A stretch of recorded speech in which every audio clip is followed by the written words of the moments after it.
We start with news of the landmark decision in favor of Kenya's freedom fighters. Britain has agreed to pay out over $30 million in costs and compensation to more than 5,000 elderly Kenyans tortured by British colonial forces during the country's independence struggle.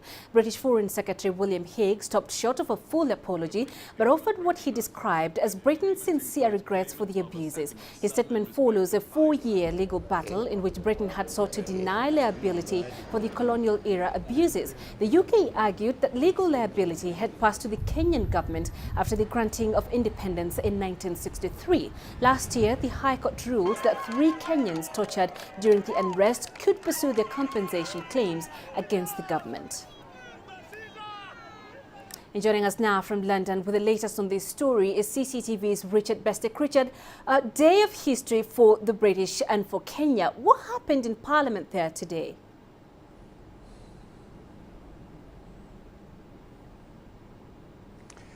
Well, Penina, what we had in that parliamentary building that you can see behind me was a moment of history when the victims of abuse under British imperial rule were given international recognition, and perhaps in the longer term, as important as the compensation money, a permanent memorial to be paid for by the British. Was it an apology as such, with all the legal implications that brings with it? Well, let's leave that to history. It was certainly a significant parliamentary moment for post-colonial Britain, when the country could draw a line under its imperial past. The Foreign Secretary William Hague conceded in his statement that this was the first official acknowledgement of the brutality used by some of the UK's forces, attempting to put down what they called at the time the Kenyan emergency. Actions, said the Foreign Secretary, that were abhorrent. The British government recognises that Kenyans were subject to torture and other forms of ill treatment at the hands of the colonial administration. The British government sincerely regrets that these abuses took place and that they marred Kenya's progress towards independence. Torture and ill treatment are abhorrent violations of human dignity, which we unreservedly condemn. The government has now reached an agreement with Lead A, the solicitors acting on behalf of the claimants, in full and final settlement of their clients' claims. The agreement includes payment of a settlement sum in respect of 5,228 claimants, as well as a gross costs sum, to the total value of £19.9 million. The government will also support the construction of a memorial in Nairobi to the victims of torture and ill treatment during the colonial era. I'm totally delighted on behalf of my clients. It was the most magnificent moment to hear him giving the apology, to hear him making the announcement about the compensation. In many ways, I thought we'd never see this day. Richard, it's been 50 years since Kenya won its independence, more than 50 years since the end of the Mau Mau uprising. So why has it taken the British so long to accept they did wrong and to say sorry?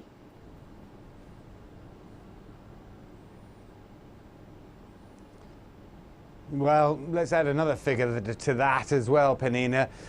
Today's settlement follows a 3-year legal battle by elderly Kenyans fighting a test case.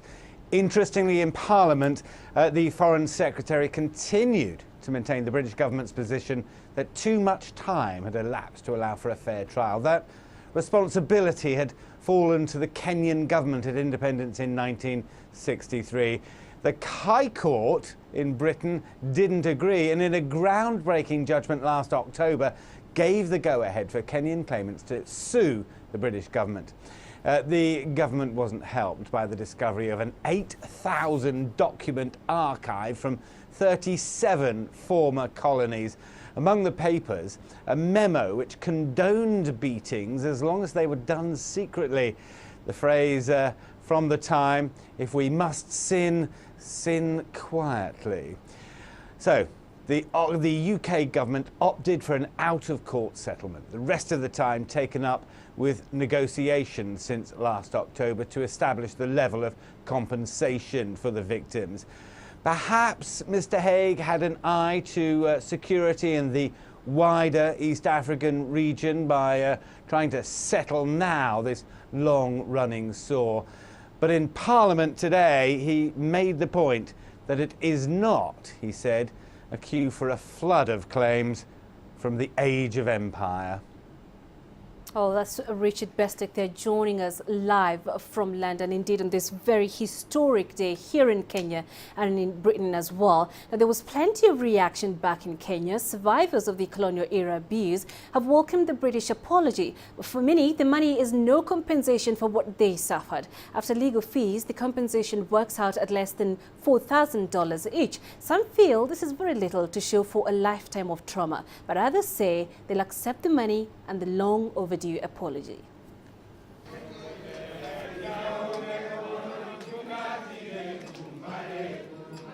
Asante sana. Chezoni from the Kenya Human Rights Commission, the executive. The political deal, an olive branch with the Kenyatta administration, a way of. Ya kwamba sisi Mau Mau War Veterans Association. We have accepted what the British government has done, but is it enough? No, it isn't. We were arrested and tortured for years, and the $3,000 won't be enough for us, our parents, or any other victim. But like they say, a bird in hand is worth two in the bush. Kama tuliulizwa, kama inatosha. August 1951 gave birth to the Mau Mau, an African nationalist movement active in Kenya during the 1950s, whose main aim was to remove British rule and European settlers from the country. By 1956, British troops were hunting down the Mau Mau in the mountain forests. Most leaders were captured and executed. According to the Kenya Human Rights Commission, 90,000 Kenyans were executed, tortured or maimed, and 160,000 more were detained in squalid conditions. For years, the surviving freedom fighters have been fighting a long, complicated case for compensation. There was a significant turn of events in 2011 when the UK High Court ruled that the cases were still valid and the UK government was liable for the atrocities. In 2012, a case for compensation was allowed to go forward by the British High Court. Now, for an in-depth analysis about the Mau Mau Kenyan fighters' compensation issue, we joined live in studio by Wanyere Kihoro. He is a lawyer, an activist, politician, and author of various books, including Politics and Parliamentarians in Kenya and Never Say Die, the Chronicle of a Political Prisoner and the Price of Freedom. Thank you, Mr. Wanyere, for joining us tonight. So we have an apology from the British and financial compensation. Does this help heal the wounds of the Mau Mau atrocities? It does. It does because 60 years down the line, the British have come to accept that the freedom fighters during the Mau Mau struggle for independence, they were not terrorists. They were people who aspired to freedom, unity of our country, and they aspired to the same virtues that drive many white people. And they were not troublemakers or people who didn't have a direction. They are people who meant well for Kenya and also for its people. Right. So we have a compensation package of $30 million US. Is this enough? No, the amount of money is not enough. And that is money that will be paid to about 5,200 Kenyans. And taking away the legal cost, you have already said that it's going to be something like $2,800. That is very little money. And the fact that this compensation is being paid 60 years later, it does not allow anybody else to take away the compensation. Yeah. This is like paying 3,000 shillings in 1963. 3,000 for torture is very little. So I think it is wrong to take advantage of the time that has passed on, 60 years, and then still pay very little money, which is like 300,000. That is very little money, and I think firstly let us applaud the recognition the Mau Mau have received from Britain, right, that 60 years after struggling for freedom, they have been recognized as freedom fighters, but then the amount of compensation is something I believe is not final. It's something to be answered back And for me, I would say it should be 3 million shillings per person. Wow. So you've been one of those key figures who fought alongside these victims to have this apology come through. Yes. And now finally that we have it. How does that make you feel? I feel great, and I feel appreciated by Britain and also my country, by the Mau Mau, the people who matter in this situation. And I think it feels good. I feel good also for the Mau Mau because 60 years, some of them, the state of emergency in this country, it was declared in 1952. So to have struggled for 60 years and to have refused to die, refusing to be ignored, it has been very difficult to talk. Some of the Mau Mau have gone through very difficult conditions, not only under the British, also under the Kenya government. The Kenya government from 1951, it held for 50 years the same proclamation that declared the Mau Mau illegal up to 2003. It's only 10 years ago in this country when you could be able to talk openly about the Mau Mau. Yeah. They were actually a banned organization. So under the hands of the British and also the Kenya government, they have suffered a lot, and it is good that the British government has appreciated the Mau Mau, and it is for Kenya government now to come round and accept that the second most important aspect about the Mau Mau are fighting for is not only freedom, but also land. And the land question in this country, I think that is what has been opened up by this compensation. And let's talk about what William Hague said today in Parliament. He said that this doesn't open the floodgates for other countries who went through such a torturous period under the British authorities to come forth with their claims as well. Do you think this perhaps might be the case? I think it is not true that when you set a precedent that is not only now known in Kenya, it is on every TV station in the world today, from Russia to Honolulu. And it is very important for the British government to accept that it left behind very many other cases that are similar to the Mau Mau. Like in Yemen Protectorate in 1957 up to 1960 when they became independent, there was a struggle for freedom. And it is good when you can see the Yemenis be appreciated, the Malaysians appreciated because they also struggled for their independence. So are we likely to see them come forth like Kenyans did?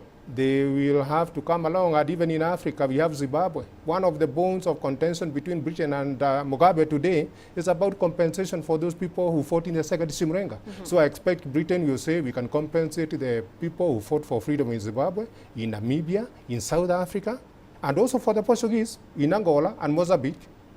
And for the French, they can talk about Algeria and talk about other countries. Spain has got its case in Sahrawi. There are very many cases of compensation where the Mau Mau again have shown the way that compensation can come, yes, 60 years down the line, but it can come if you're insistent and persist. All right. Don't allow your case to die.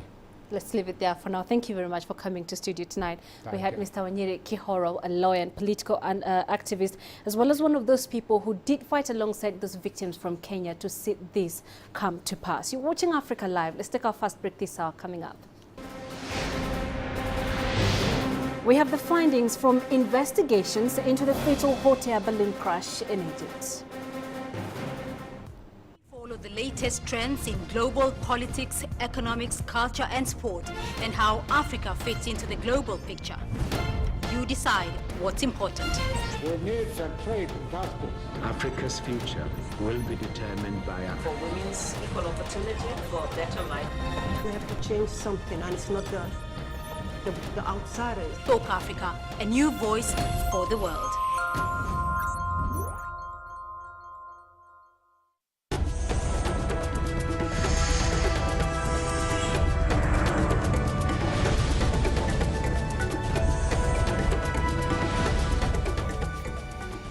Welcome back to Africa Live. An Egyptian official crime report has blamed human error for the deadly hot air balloon crash that killed 19 tourists in Egypt in February. The Interior Ministry report concluded that the fire, which broke out in the balloon crash, was caused by a gas leak from one of the pipes.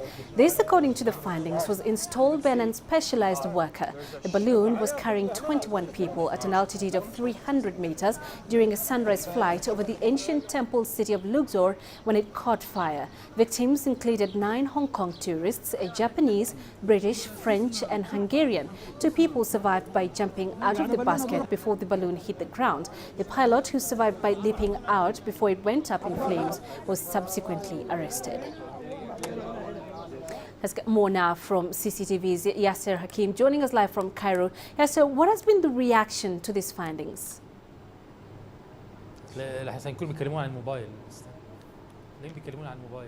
I'm sorry, we seem to have Yasser not quite ready for us. We'll try and reconnect with him later. But let's take you now to Madagascar. And the government there on Thursday postponed presidential polls aimed at ending a 4-year political deadlock until August 23rd. This after finding problems in the presence of controversial candidates derailed plans for an earlier date. Earlier, the country's electoral court had confirmed the candidature of the 3 controversial candidates seeking the presidency. The court rejected pleas by the Prime Minister and the armed forces to exclude current leader Andry Rajoelina, his top rival's wife and a former president from the race, as demanded by the international community. According to an internationally brokered roadmap aimed at steering the nation back to constitutional rule, the aspirants were not eligible to take part in the planned polls. On Wednesday, the envoy for the regional bloc mediating the standoff, the Southern African Development Community, said the international community would withdraw from the process if the law was broken. Turning to West Africa, the Mali government says the country is ready for presidential elections due on 28th of July. But with the Islamists still attacking government positions, thousands of displaced people and military whose agenda appears different from that of the government, experts warn it might be impossible to hold a credible poll under present circumstances. Here's CCTV's Robert Nagila with that report. About 2 weeks ago, France began what was described as a key stage of its military withdrawal from Mali, 4 months after sending in troops to quash an Islamist rebellion. The plan is to gradually hand over to the Malian army and a UN peacekeeping force, which will deploy in July ahead of a planned nationwide election. They will stay as a support force in order to assist the UN peacekeeping mission.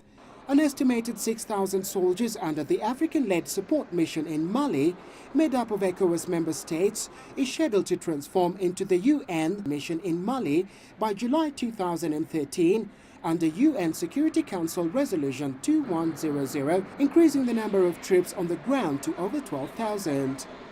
The situation in northern Mali has now been stabilized. We can say that this territory is now liberated and secured. But they're still fighting. On Wednesday, Malian troops seized a village from Tuareg fighters after heavy fighting and are now advancing towards the lost rebel stronghold, Kidal. Leaders are confident conditions will be right for an all-inclusive poll. This security will allow us to organize elections on all the territory of Mali in a peaceful environment. The African Union is expressing confidence that Mali can pull off a credible election, but the government is still behind in election preparations, and experts doubt that the government can hold an all-inclusive election. I don't think the conditions for elections are present for you to have any kind of credible elections. We shouldn't forget that when Mali exploded, it was buried 2 or 3 weeks or a month from elections.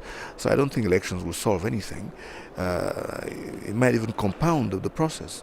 Muna says the process is being rushed and forced upon Malians, and warns if the polls are not credible, it may end up worsening the situation. This isn't part of the country that you can't even get people to vote in. This isn't part of the country where people have been displaced.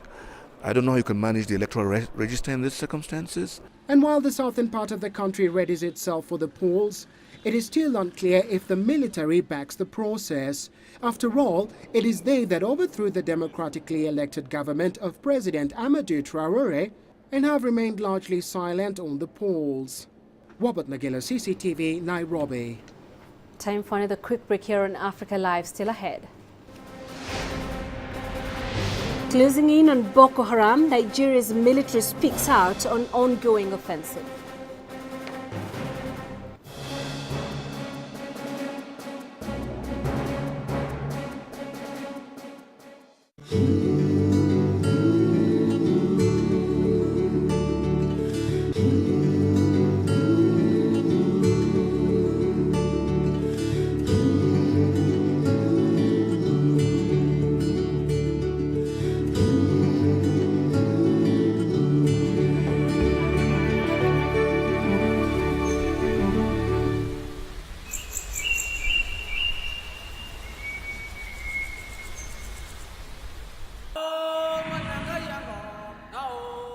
Africa, an amazing world, is coming closer to us. A new voice. We have made an excellent beginning. A new view.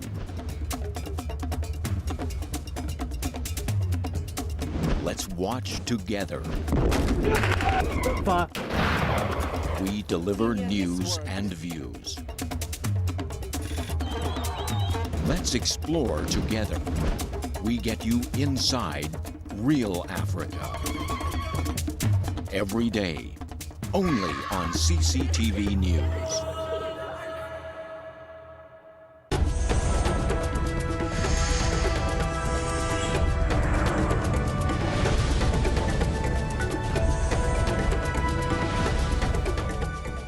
Nigeria's military on Wednesday disclosed details of its offensive against the Islamist militant group Boko Haram. The military officials also displaced weapons allegedly seized from the group, including anti-aircraft guns, grenade launchers and machine guns. The disclosures were made to journalists during a military-guided tour of parts of northeastern Nigeria, where the government launched a sweeping offensive on May 15th. The military's claims, however, could not be verified independently. The Nigerian army has come under intense local and international pressure over Boko Haram's 4-year insurgency. They left their headquarters at the bush and withdraw out of this general area. When you get there, you see some of the items that were burnt there. By them, not by us, please. They don't want us to recover those items, so they have to destroy them before they left.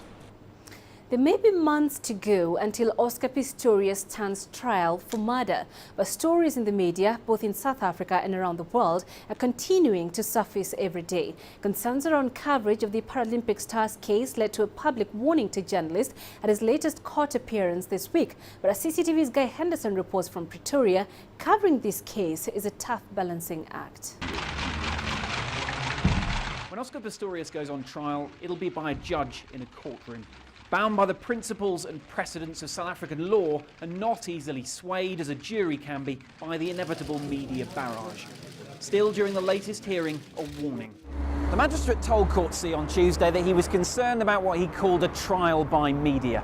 In other words, a situation where, while legal proceedings continued inside this building, outside, an almost separate case was being built for public consumption and judgment. And that, he cautioned, could be unlawful. From reports about a bloodied cricket bat found at the scene to more recently pictures apparently of the crime scene leaked to Sky News. And stories of the Blade Runner's apparently racy private life. In many legal systems you just wouldn't get away with it. Here too there are limits, though reservations by some broadcasters based more on ethics than any legal implications. Is it ethical to show those pictures, ethical in terms of the feelings of River Steenkamp's family, but also what is the news value of them? Is it ethical to show the public those sort of graphic images? Is there a news value? Is it going to help the public understand more of what happened in this case? And the conclusion that we came to is that no, it wouldn't do. One of the country's most eminent journalists says the rules against influencing the outcome of ongoing legal proceedings is all but dead here. There was a constitutional court ruling a few years ago that defined sub judice very narrowly, saying that unless there was a real danger to the court case, journalists were free to do a great deal. And that opened up the situation. So it's really very hard now to break the sub judice rule. This high-profile case will test this country's principles of justice like no other has in the new era. The need for a fair trial balanced against the freedom to report on it. Guy Henderson, CCTV, Pretoria. As much as 2/3 of the world's known minerals can be found in the Democratic Republic of Congo, but majority of the mineral exports are beyond state control. The DRC government is now putting measures in place to regulate mining activities in the country. CCTV's Trevor Mbinja with more. Every day, thousands of people in the Democratic Republic of Congo enter narrow tunnels like this one to work in mines.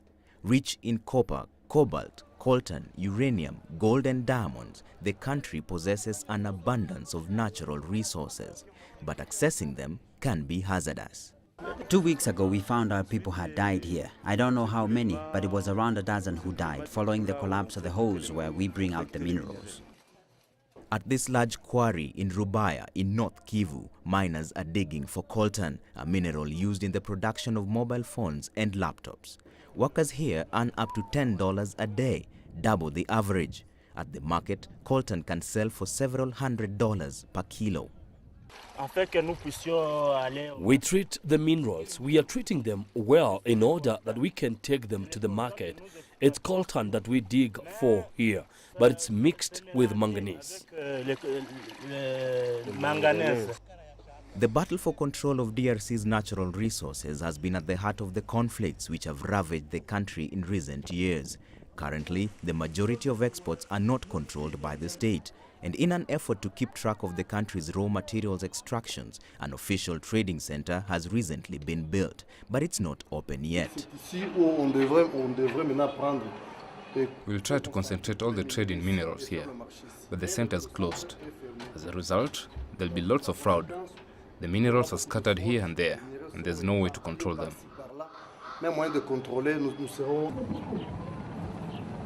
The DRC government says it wants to clean up the minerals trade, but that will be an enormous task in a country where these valuable resources are both a blessing and a curse. Trevor Ombija, CCTV.